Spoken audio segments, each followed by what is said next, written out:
Grabe no, iba talaga yung feeling pag nakakapag-basketball tayo. Yung simpleng papawis lang na makapunta ka sa basketball court, ang laking bagay na sa atin nun mga idol.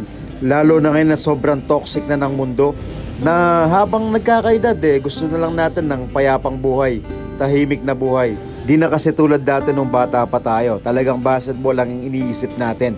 Basketball ng umaga, uuwi, kakain, maliligo, tapos basketball ulit. Ngayon kasi ang dami na nating iniisip.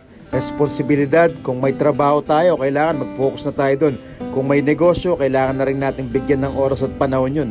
Minsan mga idol, tayong mga player, hindi tayo humihina dahil sa nagkakaedad na tayo. Humihina tayo dahil siguro minsan kailangan unahin yung responsibilidad sa buhay. Kaya pag nagkaroon ng konting pagkakataon, idol, talagang maglalaro tayo. Kasi dito sa basketball court, nakakalimutan natin ang panandalian ng mga problema natin. Alam mo yung tapos na tayo sa pagalingan, gusto na lang natin talagang pagpawisan. Simpleng papawis lang na liga, masaya na tayo. One of the best place ng isang ball is life ay ang basketball court. Kasi nang dahil sa basketball court, ang dami kong naging kaibigan, ang dami kong naging tropa. Dito ko rin nakilala yung mga tunay. Kaya payo ko sa iyo idol, huwag kang magpapapigil. Kung kaya mo pang lumaro, lumaro ka pa. Hanggat may panahon pa at kayang-kaya pa. Kasi darating yung panahon na manunood na lang tayo. Gustuin man ng utak natin, yung katawan natin hindi na kaya. Mas gusto na lang natin na bigyan ng pahinga. Randa mo ba sa puso yung sinasabi ko, idol?